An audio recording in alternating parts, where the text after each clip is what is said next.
I'm literally physically sweating. That is the best song that's going to come out this year, confirmed. Hey everybody, and welcome back to the Trick Room, and as usual I am your host of operations. My name's Paul, and we are celebrating a momentous day in pop culture history as the most anticipated album of 2023 has finally been released. That's right everyone, we are going to be reacting to Ava Max's second studio album Diamonds Dancefloors, released on the 27th of January 2023. Now admittedly it has been a long road to this album. The very first single, Maybe You're the Problem, was released back in April of 2022, and the whole album leaked in September of 2022, and the album was scheduled for October 2022 before getting pushed back until January of this year. And Ava swapped up the album cover from this to this masterpiece. She really has been keeping us waiting, but now it is time for us to react. We're going to take a very quick look at the track list, and as you can see we have 14 songs coming in at under 40 minutes, so it's a very snappy album indeed. Ava has released 6 of these songs ahead of the album as singles, and I have heard all of them except for Cold as Ice because I wanted to save some of them for the album actually being released, and I have put a diamond against the ones that I am the most excited for, which are Sleepwalker and Last Night on Earth. Sleepwalker because she teased it as a single way before Weapons even came out, and then Last Night on Earth because who doesn't love an end of the world anthem.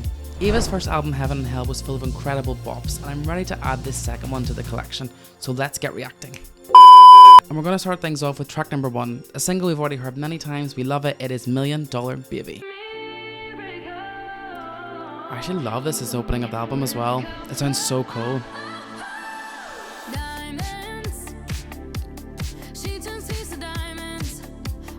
I love the diamonds is the first thing she says in the entire album. This should have been the first single as well. It just encapsulates the album better to me than Maybe You're the Problem.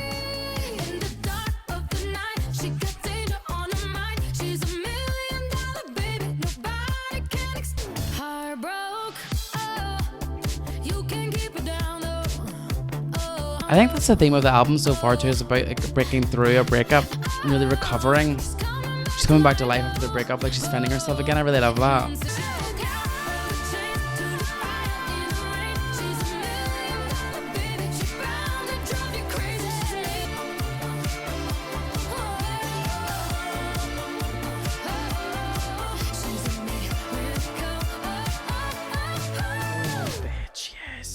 That's such a good intro to this album. I really like it as the opener. It's got such a punch to it, and I really feel like it is all about discovering yourself after a bad time, dusting yourself off, getting back up again. Look, I'm not going to pretend that Ava Max's music is full of lyricism and like really high concept albums. It's more about bops and all of that. There is a really good message throughout this. I mean, when Ava's talking about the song, she even says she was going through a really hard time in her life, a broken heart and a lot of sadness, and she wrote the lyrics to show that you can overcome anything when dedicated to it, and I think that is a really strong opener. I wish we had got the music video with Leanne Rimes because she's sampling Can't Fight the Moonlight from Coyote Ugly, but maybe it's just going to be from the vault. Swiftly moving on to a song I am very excited about hearing for the first time. It is track number 2, Sleepwalker.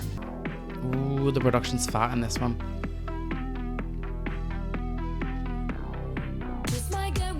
Ooh, her vocals. Here we go. Bob! Oh.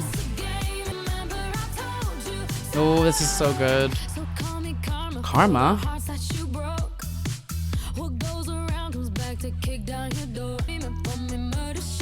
Oh, vocal run.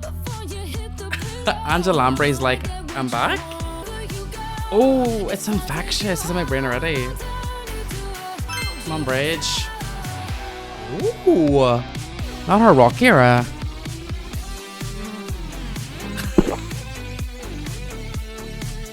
This is so good. This song is so fun. Like, I can't even express how much I've enjoyed this song. And it's just a fun bop about like getting stuck in somebody's head. Like, be careful what you wish for because I will be embedded in your motherfucking brain, bitch. Like, it is that level of infectious for me. It's kind of a double entendre because it's like, oh, you want bops? Well, then I'm going to give you bops, but they're little earworms and you're not able to get rid of them. But also, like, if you're a man and you're coming from my company, like, I'm gonna deliver the goods and you're gonna really enjoy it, and you're not gonna stop thinking about me when the next girl comes around.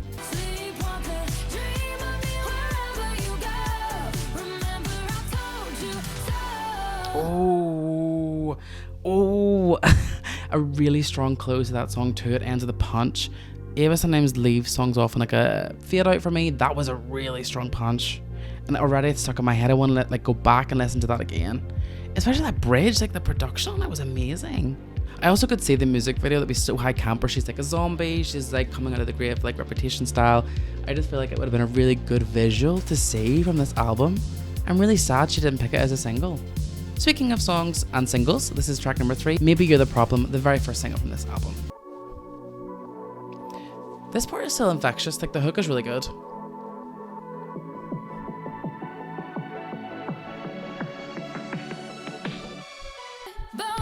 Her voice, she's able to hit these runs that I think a lot of pop girls can't do. I do think the best part of this song though is the production, and the beat is really good.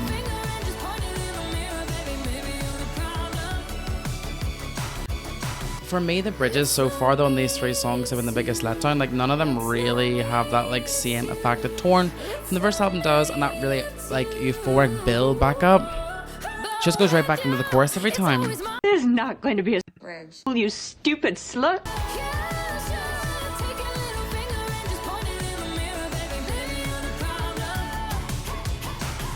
Period. It's still a bop. And I do hear that Taylor credited her for introducing her to the line, Maybe You're the Problem. JK Kimura, obviously I'm joking. As I say, a cute song, definitely a good song. The music video is also really good, but for me, maybe it just could have been skipped off this album altogether and moved on with, you know, $1 Million Baby being the first single instead. Probably would have preferred that a little bit more. And it's time to move on to track number 4. It's called Ghost. More supernatural themings in line with Sleepwalker, so I'm really excited to hear the production behind this one specifically. Oh, okay, disco. This is 80s inspired. Yeah, I really like the hook on this one already. Oh, this is so supernatural throughout the album. It would have definitely suited better in October for Halloween. Yes! Oh, this is so good. Oh, I love that. You're the one I love and the one I fear the most. Like, you can hurt me the most, but I just love the way you feel together. This part's like creepy.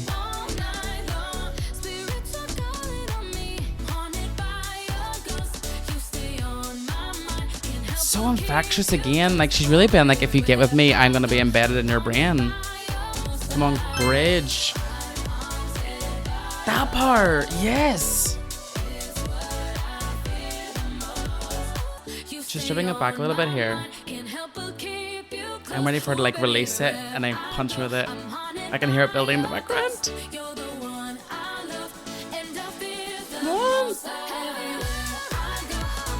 Yes! Bring that little hook back now. Yes! Oh, did you hear that? Like, hey, hey.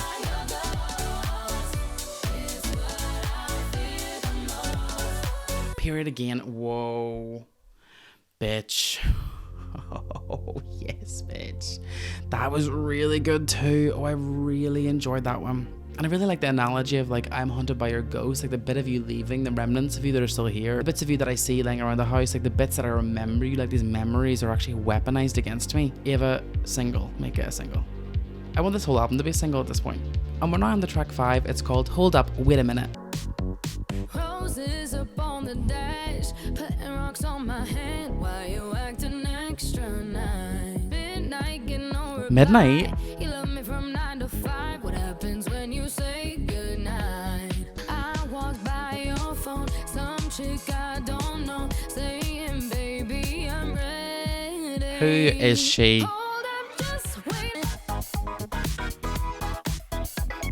Who produced this album? I think it was all done by Circuit. The production is beautiful. Oh, they're always exes, girls.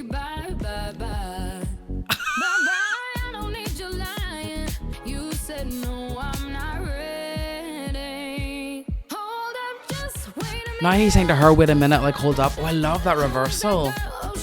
Like, she's saying it to him in the first chorus, now he's saying it to her. Oh, yes. Love this 8-bit part of the song. Ooh. What?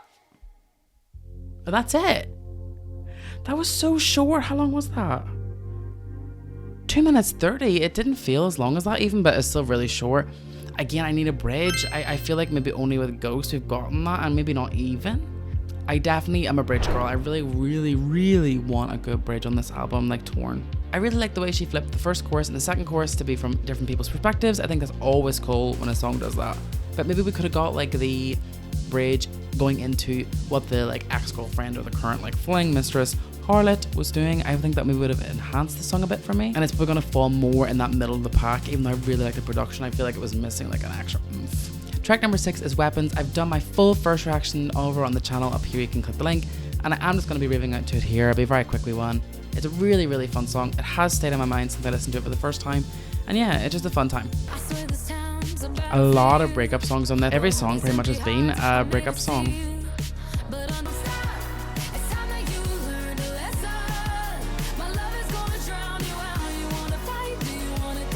I love that line though. It's like, she's like, if you want to fight, you want to dance, like if she's gonna get upset, she's gonna go out fighting and swinging and trying. This does have a good bridge. I do respect that. I do like the bridge here.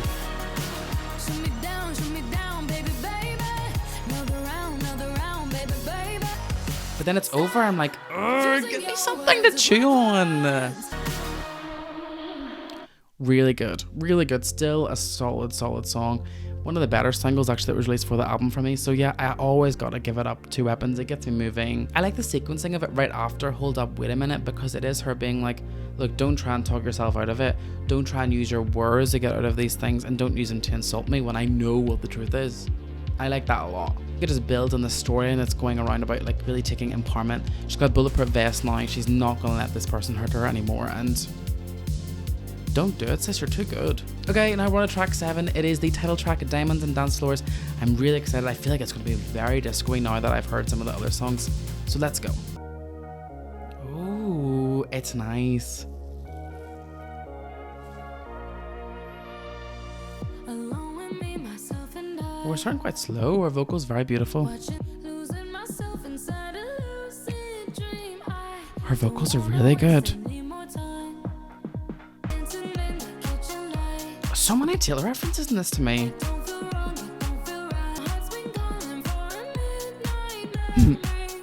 What? Midnight?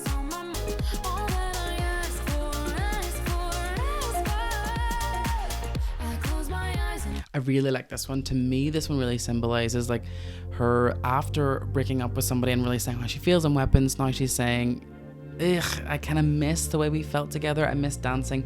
I miss going out. I miss just feeling that euphoric feeling you feel when you're out with someone. Feeling you feel when you feel. Oh, yeah, it's building in the background too. You can hear that, like, that.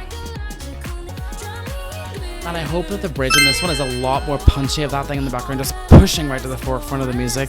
Here we go. Okay.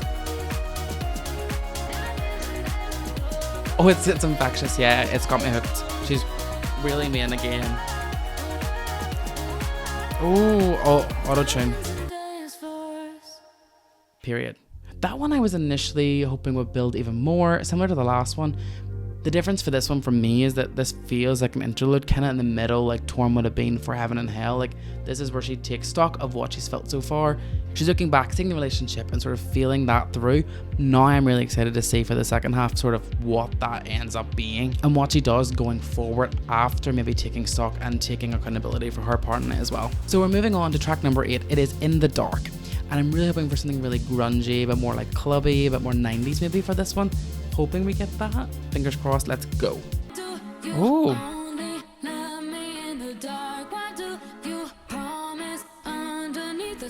I love it, but it's very lo-fi. This is so different for her. This is more early 2000s than anything.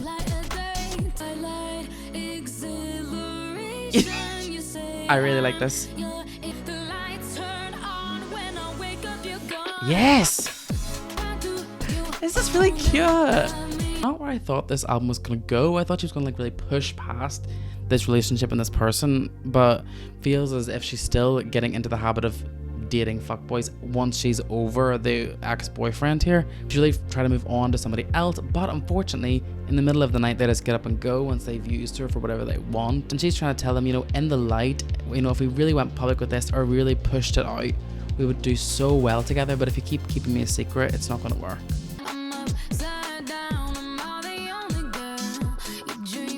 And again there, when she said, I'm the only girl you dream about, she still wants possession because she's upset from being cheated on the last time. I love that line, why do you promise underneath the stars? When she wants twilight, he's giving her like dusk.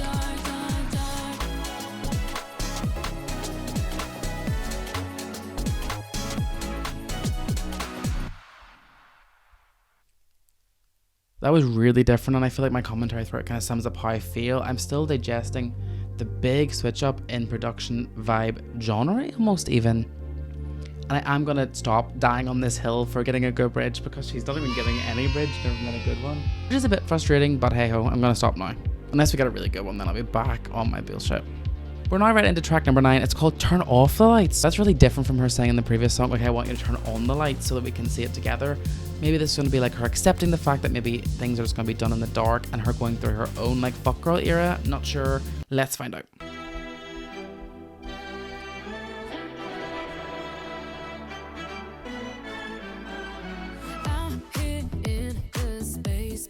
Banger again.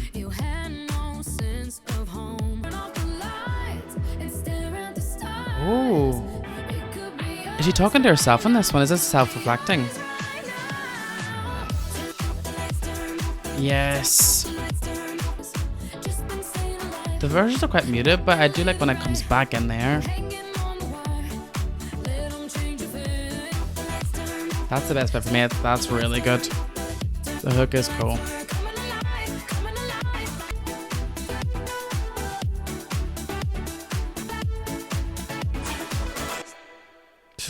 It's short again. Ooh. It felt like another interlude to me, which maybe spells a transition again. I don't know. I'm trying to make too much sense of this, I think.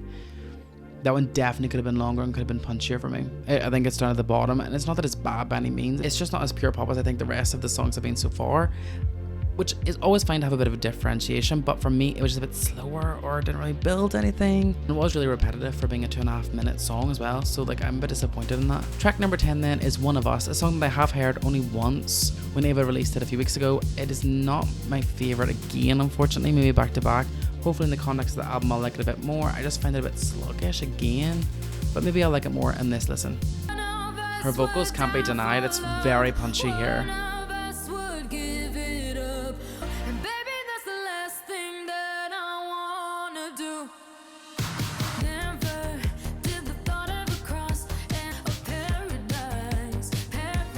It is cool, I like it better already. I actually really like it now. It's her saying, you know, I would do anything for this relationship, but if you're not going to give me that and meet me halfway, then it doesn't matter, we can't push past it. I think that's really actually empowering.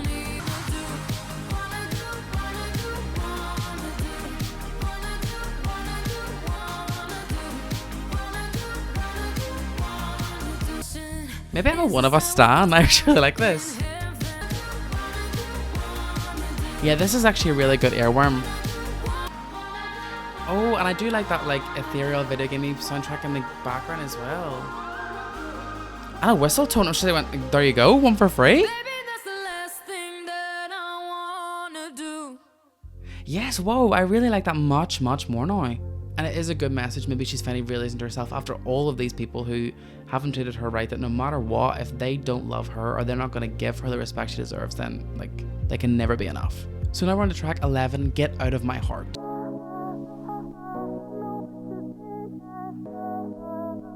Yeah, I like this one already too. Oh, some days I trust you, but these days it's hard. Show us Frame's love is a bad thing in this album. It was nice to know you. Get out of my head, get out of my car. Yep. Get out of my bed, get out of my heart. The production in the background is sick. Up your bags, get out of my heart. Ooh! Yeah, this one's really good. And I think maybe she's forgiven the guy who like fucked her over and texted his ex, and now she's like, nah, I can't get over it. I did it last summer. Another really horror, supernatural theming to go for a song that's all about I Know You Did Last Summer. Like, is she gonna be like Hookman in the music video?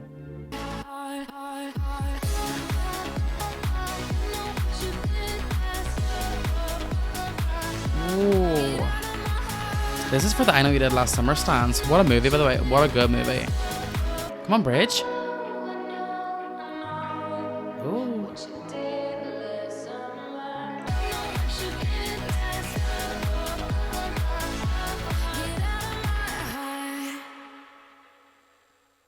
Oh, that was a good production piece in the background.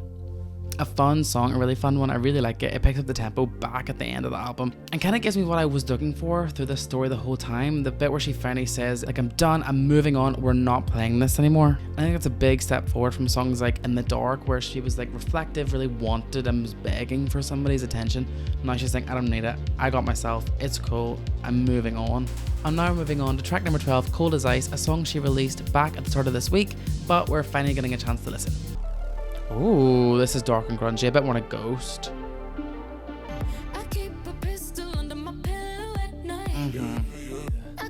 Who's this man? Oh! Come on, vocals from the male.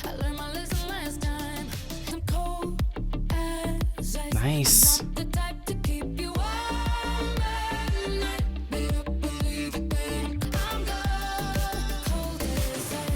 Now she's the one doing the leaving. Yeah, this is what I thought was happening earlier. She's in her fuck girl era. Because in comparison to how she felt at the start of this album, she's saying now she builds her walls up really high. She's really guarding herself. No one's getting back in. Like, she's got a knife to stab them with. Bitch. This verse is all about the heat and the desire. And another I wish we'd never met. It's like huntery and stalkery the way it's in the background, the cadence of it. And she's saying she's gonna melt like ice, like whenever it gets too hot, she's gonna melt and you'll never see her again. She's gonna disappear. She does those little hooks really well, better than anybody else. Oh, this is Stranger Things 80s to me.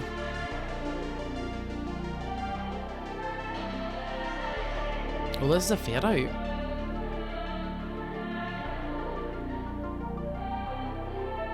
Cool. Another really, really good song. I really enjoyed it, but it's too short. It's too short again. I just struggle with some of the track lengths on this. Track number 13, Last Night on Earth. I am really, really hyped for this one, so let's go. Oh my god, this is like physical. It sounds like physical, no?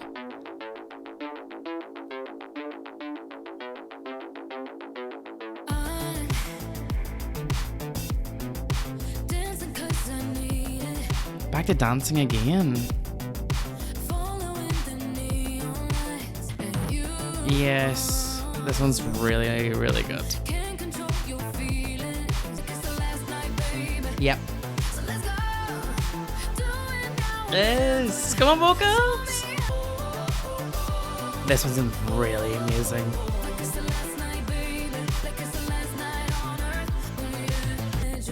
This is the song I wanted the whole album. It's like grungy, nightclubby. Oh, that's amazing.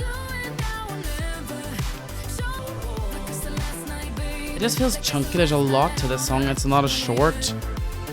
Come on, bridge, please, please, please. I know I said it would stop, but I need a bridge on this song. Please, Ava. Yes!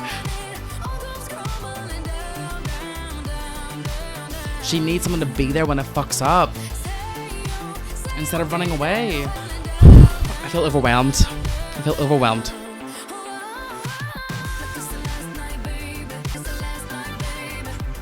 Ooh.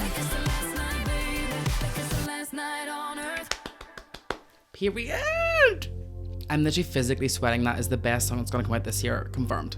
I'm really shocked it's not the closer of the album, because it really speaks about a lot of the themes that were coming up already about being lonely, being in love. Is that enough? And then really asking somebody the thing she wanted all along. Please stay with me at the end. You know, we've found each other, even if it's like the last night on earth, come on, be forever. I think that's what it's an allegory for. It's like, is this forever? Please don't leave me again. She's sick of being broken up with.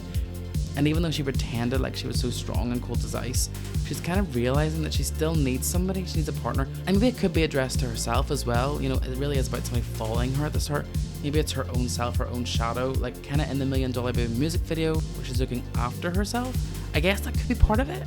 But she's saying, please, when all comes down, just be there for me. And maybe it is for herself. And a really interesting point as well, the song actually starts with the line, I'm dancing because I need it. And then the last song, the next song, is called Dancing's Done. The last song on this album, a song I have heard, it's Dancing's Done. And that euphoric sort of vocal there.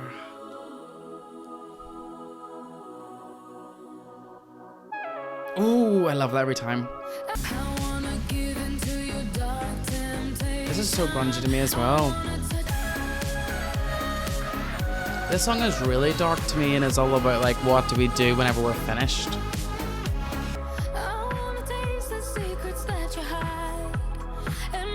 And comparatively to Hold Up Wait a Minute, she wants to know all their secrets, she wants to be involved and not left on the outside looking in. I love that lyric, I want to give into your dark temptation.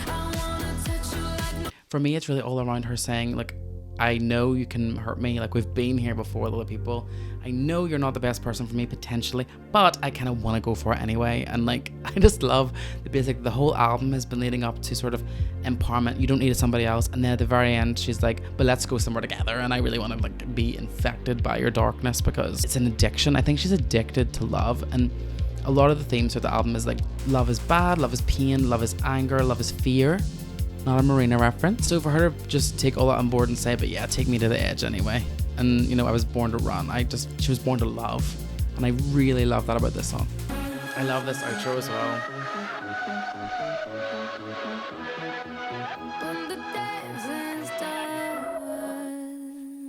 One thing I really have noticed too, the first line of the album is Diamonds, and then the very last line is Dancing's Done.